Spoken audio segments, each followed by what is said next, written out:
Hello मेरे प्यारे बच्चों, कैसे हैं आप सभी। आज हम लोग एक बहुत बेहतर टॉपिक पढ़ेंगे। एक समान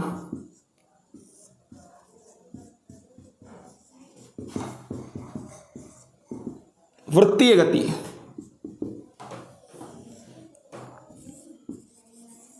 यूनिफॉर्म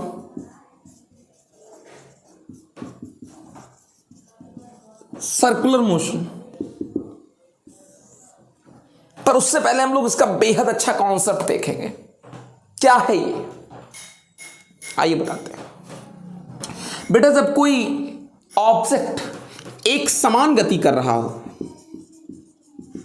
एक समान वेग से गति कर रहा हो, एक समान वेग से गति कर रहा हो,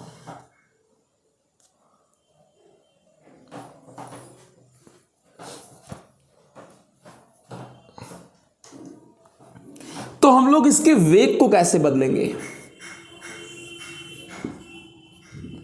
अब वेग में दोनों बातें हैं, चाल भी है और दिशा भी है। हमें ऑब्जेक्ट के वेग को बदलने के लिए चाल बदल करके चाहे तो वेग बदल दें, 8 से 9 कर दें मीटर पर सेकंड, 10 मीटर पर सेकंड कर दें, या दिशा बदल दें तो भी वेग बदल जाएगा, या दोनों बदल दें तो भी वेग क्या हो जाएगा, बदल जाएगा। 3 तरीके से आप वेग बदल सकते हैं, चाल बदल कर, दिशा बदल कर, या दोनों बदल कर। लेकिन अगर कोई ऑब्जेक्ट स्ट्रेट लाइन पर मूव कर रहा हो, सीधी रेखा में, तो उसकी दिशा तो बदली नहीं जा सकती, दिशा तो वही रहेगा। लेकिन आप चाहें तो इसकी स्पीड चेंज कर दें, चाल, वेग बदल जाएगा। क्योंकि वेग में दोनों है, दिशा भी और चाल भी।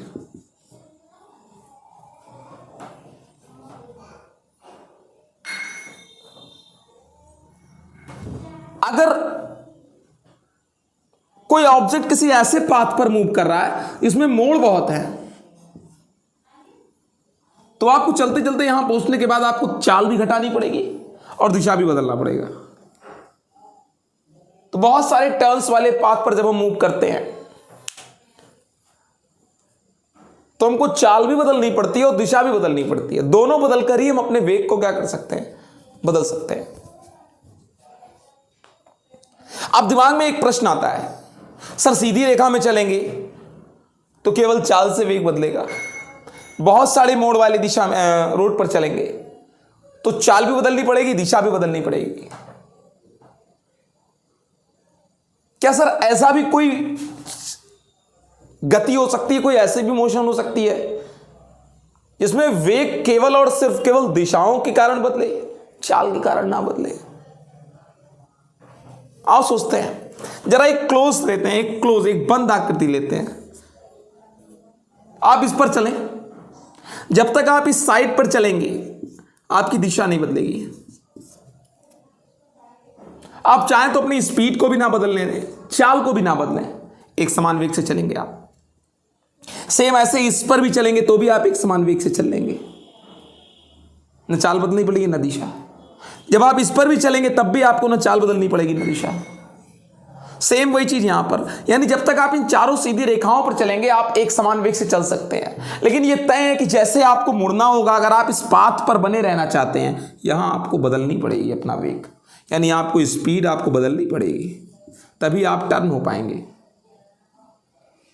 यहां पर भी आपको सेम चीज करनी होगी, 4 बार आपको अपना स्पीड क्या करना होगा, चेंज करना होगा, वो भी क्विक, तुरंत, इंस्टेंटली। यानी आपकी वेलोसिटी तो बदल कर रहेगी। अगर हम एक काम करें, अगर हम लोग पेंटागोनल पर चलें या हेक्सागोनल पर चलें, षटभुज पर,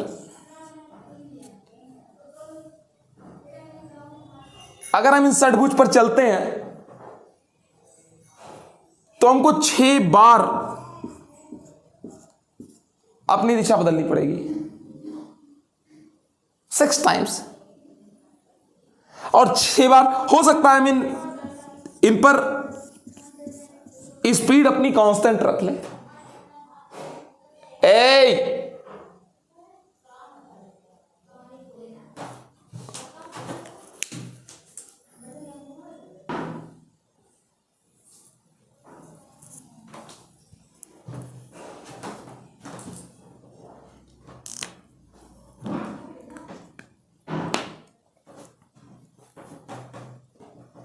जब आप इस हेक्सागोनल षटभुज पर चलेंगे तो 6 बार आपको दिशा बदलनी पड़ेगी।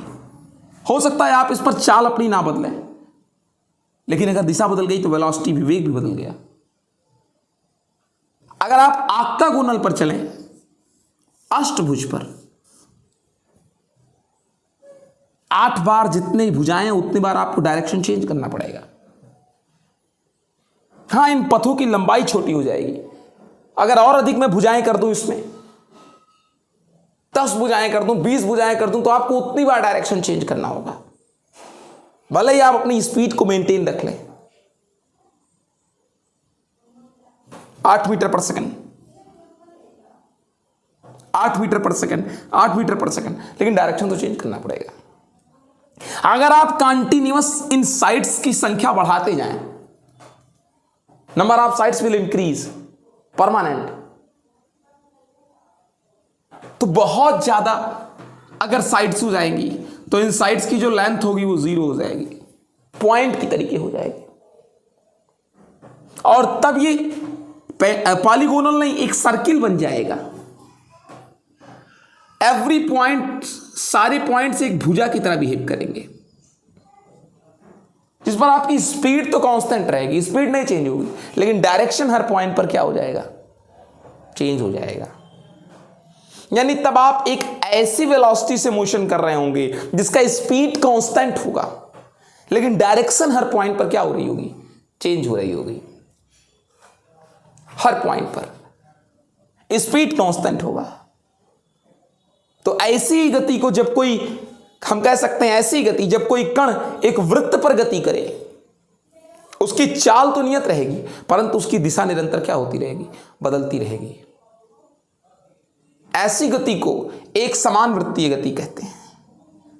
जब कोई कण किसी वृत्त पर इस प्रकार गति करे कि उसका वेग का परिमाण यानी चाल नियत रहे, परंतु दिशा निरंतर क्या होती रहे, बदलती रहे।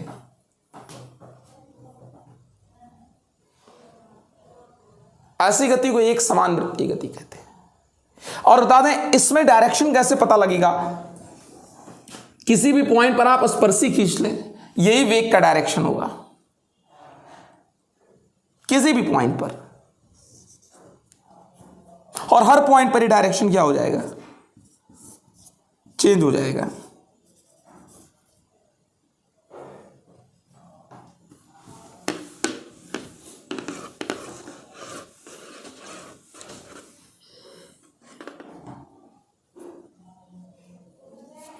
एक बात और आपसे, सर कैसे कोई चलता है इस बात पर, कौन है जो उसको जबरदस्ती खींच लेता है?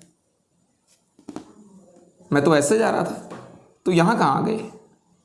जब यहां आए तो मान लीजिए ये थी आपकी स्पीड की वेलोसिटी की डायरेक्शन, तो आप इधर कैसे आ गए? आपको तो सीधे जाना चाहिए था।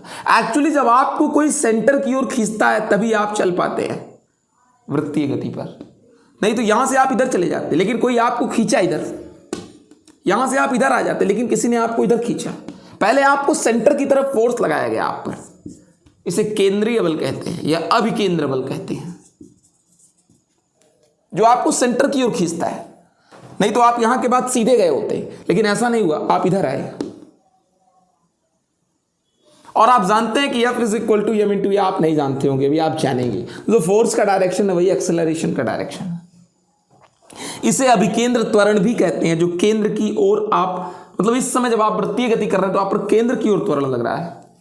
इस त्वरण का मान v² होता है अगर आपकी वेलोसिटी v है और रेडियस कितना है, r है। आपको बता दें आपकी स्पीड कैसे निकलेगी इस समय, 2πr/t, जहां r रेडियस है सर्कुलर पाथ का और t एक चक्कर लगाने में लिया गया समय। ये कुल एक समान वृत्तीय गति। यदि कोई कण वृत्त पर इस प्रकार गति करे कि उसकी गति की दिशा तो निरंतर बदल रही, लेकिन चाल नियत है। ठीक है बेटा, अब मिलते हैं नेक्स्ट वीडियो में। Good bye.